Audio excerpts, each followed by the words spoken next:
The Athletic.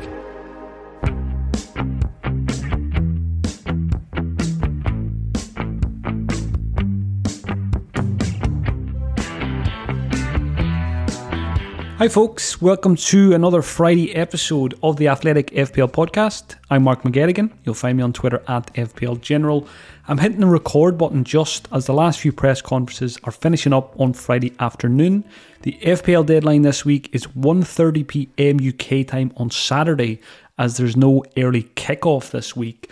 Unfortunately now we are in a position where we're almost forced to wait for possible team leaks before the deadline like we got last week. So if you can be online about 15 to 20 minutes before the FPL deadline, I think it's worth waiting on your transfers and your captaincy decisions until then, because there's a good chance we might get some leaks, in particular with Manchester City being one of the 3pm kickoffs. We'll get news most likely on the likes of Phil Foden and Erling Haaland. So again, leave the decisions not until the very last minute, because we did see the FPL website crashing last week for a couple of minutes. So try to leave it maybe 10 minutes or 15 minutes beforehand, but try not to be on the website in those last 5 minutes, because things have gone wrong in the past.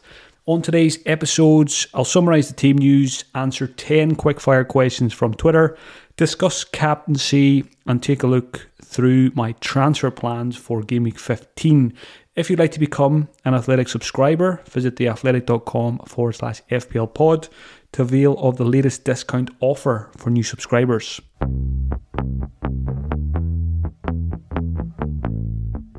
A quick run through of the team news. First stop is Arsenal.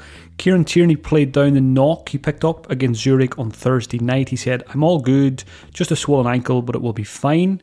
Elsewhere, Tomiyasu will be assessed. He had a muscular issue. Arteta said, "We didn't want to take the risk. We will see in the next 48 hours and see what is happening." And also in that game on Thursday night, Bukayo Saka played about 30 minutes, so he should be absolutely fine for our FPL teams this weekend. No updates at the time of recording from Aston Villa. At Bournemouth, Dominic Solanke is fine following his recent injury, but goalkeeper Neto will not feature until after the World Cup.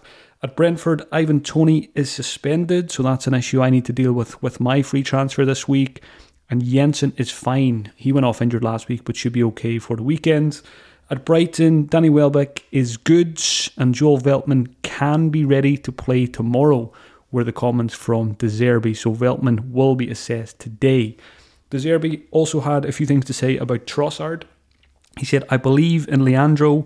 He has played 6 fantastic games since I've arrived, but I think he can play even better. I have a lot of confidence in him. He can score more and play 90 minutes more." So I think Trossard, if you are looking for a new midfield option for the next 2 game weeks, Trossard is right up there as one of the best cheap options.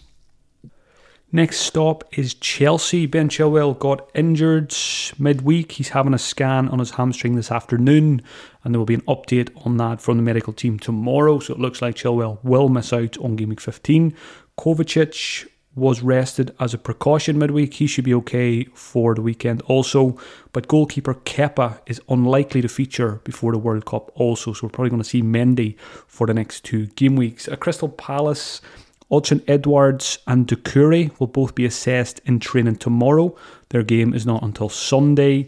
At Everton, there was a few comments from Lampard again on Calvert-Lewin. He said, "We can't expect goals in every game, but you see he's becoming more like himself, and that's a great thing for us." So again, if you're looking for a new striker, Everton have 2 good fixtures before the World Cup, and Calvert-Lewin, I'm sure, hasn't given up hope of making that England squad, so I don't mind him as a short-term pick. Elsewhere at Everton, Patterson is in contention to start, so Lampard has a decision to make. Does he stick with Coleman or does he bring Patterson back in? At Fulham, there's bad news for Cabano. I think it's an Achilles injury. He's out long term. He's been getting some game time recently. Bobby Reid is also suspended. At Leeds, Sinisterra ruled out until after the World Cup. At Leicester, Johnny Evans will be assessed. At Liverpool, Jordan Henderson is available, but James Milner has been ruled out. The big one we've all been waiting for, Pep on Haaland at Manchester City. Comments from Pep where he's much better. We will decide today It's a good step, starting training. Now we have training this afternoon, and we will see. Pep loves those three words, we will see. So again, we're probably in the hands of the in-the-nose, close to the deadline in terms of team sheet. So hopefully we get that, and that will help us. If we don't get a team leak, I think I probably will still captain Haaland and just hope for the best. Elsewhere, Akanji is also fine and available for the weekend. At Manchester United, Bruno Fernandes is suspended, and Ten Hag needs to check with the medical team and the performance team on the status of Anthony, Sancho and Martial. At Newcastle, Eddie Howe said Callum Wilson should be fine. The forward mentioned on his podcast this week that he was feeling a bit run down with illness, but again, I don't really see that keeping him out. He has been flagged in FPL now, but I still think he should be pretty safe to go there, given that it's illness rather than injury. At Nottingham Forest, Biancon has been ruled out for the season. At Southampton, Lavia is in contention, but he did miss training yesterday. Bela Kotchap is available again, and Stuart Armstrong should be okay. At Tottenham, Heung-min Son unfortunately ruled out with the facial injury. I think he's having surgery at some point this week. Hopefully he can make it back for the World Cup. But there might be good news on Kulusevski, according to Fabrizio Romano, a Twitter account we don't usually associate with team news in FPL, but he suggests that Kulusevski could be called up for this Liverpool fixture at the weekend. No updates from David Moyes at the time of recording at West Ham. And finally at Wolves, Núñez is rated 50-50 and Diego Costa starts his suspension. Just before I get on to the questions, the notable players that are on 4 yellow cards, so if any of these players get booked in Game Week 15, they will miss Game Week 16. Defenders, Saliba, Dalot, Fabian Schär and Mark Gahey. McAllister at Brighton, and in the forwards, Harry Kane, Gabriel Jesus and Alexander Mitrovic. So quite a few popular FPL picks. Need to be very careful this weekend, or else we'll probably have to transfer them out in Game Week 16. So let's hope they can behave themselves. Time to answer 10 quickfire questions now from Twitter. Thanks as always to everyone who sent them across. First one's from Fabian. People say we need to follow the early team news on Saturdays in order to be competitive. What sources do you use for this? So the last couple of game weeks, there's been one Twitter account in particular which has been very helpful for our FPL decisions. Now, you need to be very careful, and you need to make sure you follow the right account, because there are some idiots out there who seem to think it's very amusing to set up fake in-the-know accounts to try and lead us astray with our captaincy decisions. So the account that has been very useful is on Twitter. It's at Team News and Tech. So I'm going to spell it out because, like I said, there's always fake ones going around. So the Twitter handle is at Team, T-E-A-M, News, N-E-W-S, and A-N-D, Tix, T-I-X. So Team News and T-I-X. That's the one you need to follow. Last week, that account pointed us towards their Instagram account where they revealed Foden and Haaland were not starting. So for as long as that's there, we may as well make use of it. And again, we thought we solved the issue of early team news in FPL by the deadline moving half an hour earlier. I think a lot of us would now like just to see them move the deadline to 1 minute before the first kickoff, but that is probably a whole other podcast in itself. So follow Team News and Tix on Twitter, and if you can get online 15-20 minutes before the deadline, fingers crossed something will come through. Question from FPL Brooklyn. After 90 minutes midweek and with another important midweek game coming up, how likely is it that Foden is benched again? Personally, I have 2 free transfers and I'm very seriously considering downgrading Trent to free up funds for a Foden to Kevin De Bruyne move. What are your thoughts? So first thing I'm going to comment on there is FPL Brooklyn said there's another important game midweek. I don't think that's overly important. It is Chelsea, but it's the EFL Cup and it's only the 3rd round. It's not like a semi-final or a final. I don't think Pep will worry too much about that game, so I don't think that should come into our thinking with our Manchester City picks this week. Foden benched the last 2 Premier League games, played 90 in the Champions League. that doesn't bother me too much. I'm an owner and I'm quite confident that he will start this weekend. I will be extremely surprised if Foden gets benched for a third successive Premier League game. I mean, who knows? With Pep Guardiola, he can do absolutely anything, and I'm convinced that he's out there to troll us FPL managers. I think he knows exactly what he's doing. So fingers crossed he doesn't upset us again this weekend. I think Foden starts. And again, we probably don't need to read too much into this or think too much about it until close to the deadline, because the team news might come through anyway. So I wouldn't be making the Foden to De Bruyne move unless we get news that, or strong suggestions that Foden is benched again. That's the only reason I would be making that sideways switch. Question from Andy Shears. If the early team news indicates that Haaland is out, would you bench him or would you sell him? And if it's the latter, is Alvarez an option for the final 2 game weeks before the World Cup? So, yeah, if we get suggestions that Haaland is either out of the squad completely or if he's on the bench, I think a lot of people will be tempted to sell him, but you've got to keep in mind, if you bought him early, like I did for 11.5 million, if you sell him, you'll have to buy him back for 12.1, maybe 12 million if he drops 0.1. And the big factor here, I think, is Manchester City have Brentford at home in game week 16. So I think regardless of what happens, I think even if we find out Haaland's not playing, I think we just keep him, because if he plays against Brentford in game week 16, we're going to want to captain him. So I think it makes sense just to keep him and use your transfers elsewhere. I do like Alvarez, but only if we find out he's definitely playing. So for me, very much in the boat of keeping Haaland. And the question then is, if we find out he is benched, do we bench him or do we keep him in our starting 11s? And I think most people are probably struggling a wee bit to get 11 players this week. I've got a couple of weak bench players in Doherty and Nico Williams. So even if it looks like Haaland is going to be benched for Manchester City, I think he'll stay in my starting 11. Again, captaincy will probably move to someone else if Haaland is benched, but I'll probably keep him in my starting 11 because he's capable of getting a goal from the bench, even if he only plays 15 or 20 minutes. So I think the only impact it will have on me is the captaincy if he is benched. Question from Craig Smith.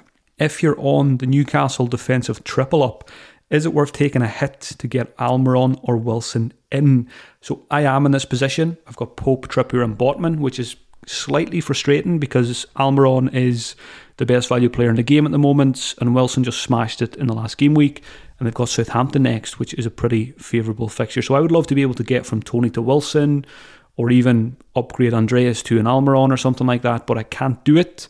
Is it worth taking a hit to do so? I don't think so. I think when there's only 2 game weeks left, those of us that are on the defensive triple up, we just start them against Southampton and we hope they come in again with another clean sheet. And on the flip side, we hope Almiron and Wilson are a little bit quieter than they have been recently. If I'm very, very selfish as a non-Wilson owner, I hope he keeps himself tucked up under the duvet to make sure he gets over that little illness that he has. But like I said earlier, I do expect Wilson to start, especially when he's fighting for a World Cup place. I don't think illness is going to keep him out unless it's very, very severe. So if you've got 2 free transfers and you can move a Botman to a Wilson or an Almiron, that's okay.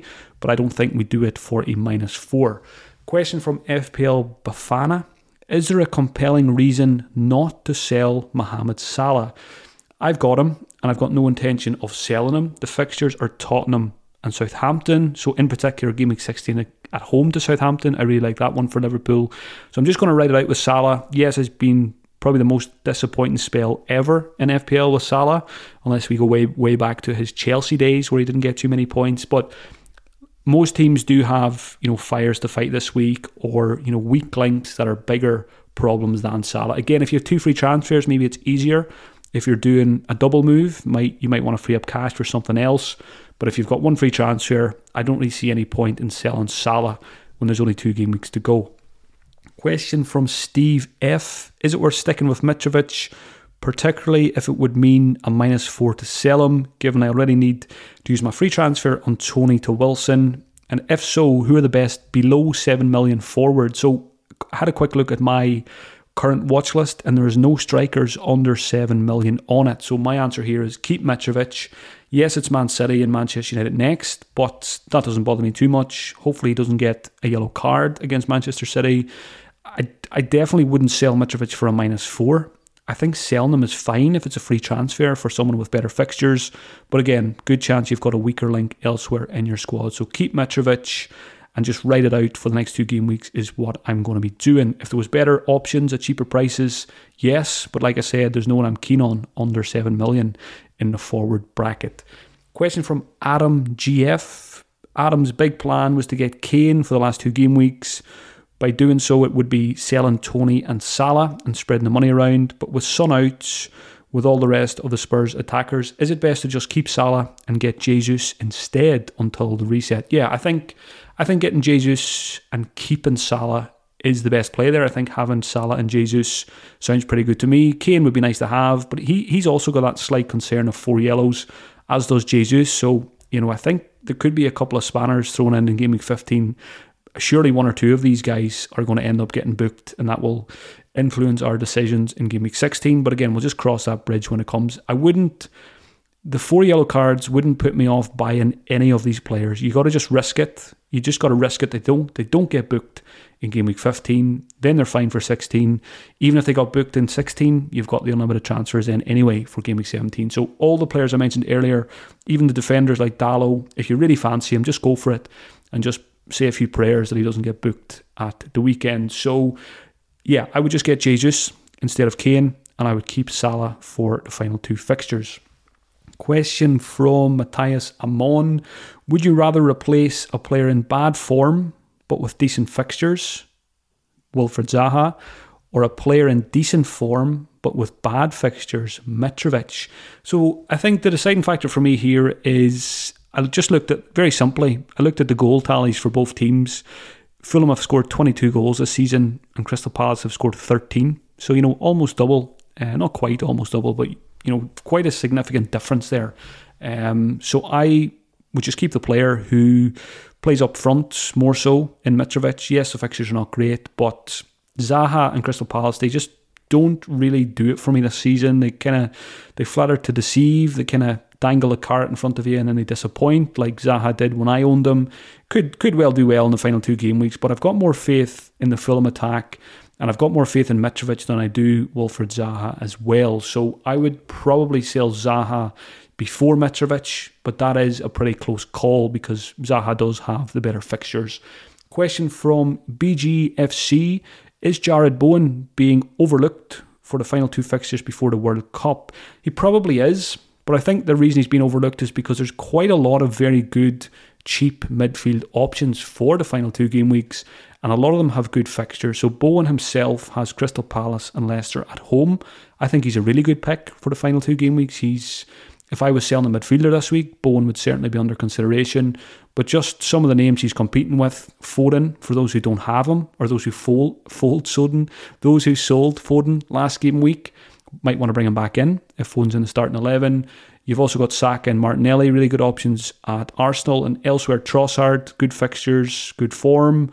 Rashford likewise, Almiron if you don't have him, and even James Maddison I think is still a very good option also. So Bowen probably has been overlooked, but it's mainly because there's so many options, and those names I mentioned, I think you could happily take a punt on any one of them for the final 2 game weeks, and you should hopefully get some points. Just trying to pick the right one is the hard part there. Final question is from Kieran O'Donnell. With Chelsea defensive assets being shaky at best and terrible at worst right now, given Potter's tinkering, do we stick it out before the World Cup or get rid of them? So just again, going back to fixtures, if I had a Chelsea defender, I would look to get rid, I think, because they've got Arsenal and Newcastle, and I expect both teams to score against Chelsea. So I don't see clean sheets in Game Week 15 or Game Week 16 for Graham Potter's side. So if you've got no bigger issues to fight, I would get rid of your Chelsea defender and look elsewhere. In terms of captaincy for Game Week 15, I think it all depends on potential Manchester City team news. If Haaland is in the starting 11, he should be captain against Fulham. Brilliant fixture for attackers. Elsewhere, if Haaland's not starting, Kevin De Bruyne probably becomes the best captaincy candidate of the game week, but also Foden or any Manchester City attacker for that matter. Let's say we find out Mahrez is starting and you want to do something different. I wouldn't be against someone bringing him in, for a 1 week captaincy punt. And even Cancelo, I think, is fine. So I do think Manchester City is the place to go for the captaincy, because if you look at the fixtures elsewhere, nothing really jumps out this week from the alternatives. In terms of transfer plans, I will not be making my transfer until about 15 minutes before the deadline. I'm travelling into Glasgow tomorrow for the Celtic game, which is a 3 o'clock kickoff. So usually at about 1:30, I'm stressed. I'm trying to find parking. So I'm going to have to park up early, make sure I have phone signal, get online for potential team leaks, and hopefully be able to make a last minute transfer and switch my captain if I need to. But at the moment, the plan is, so thankfully Saka's flag has disappeared, so that's one less issue to deal with. I'm hopeful that Foden will start, so I'm going to keep him.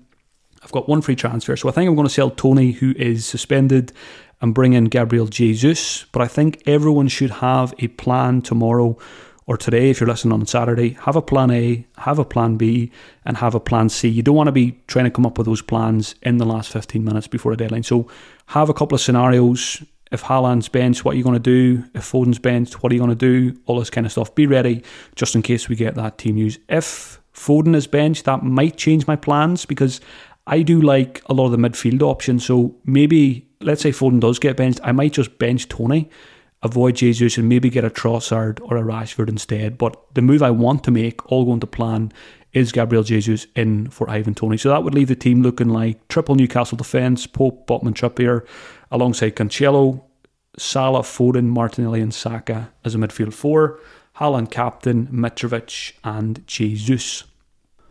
Best of luck for Game Week 15, folks, and have a great weekend. I'll be back with another episode on Monday to preview the final game week before the World Cup. If you've been enjoying the content so far this season, you can support me at patreon.com/FPL General. I'm planning to do some World Cup content over there, so if that's something that interests you and you're going to be playing World Cup Fantasy, check it out over the coming days and coming weeks. Wishing you all and myself a big green arrow this weekend. Talk to you soon. The Athletic.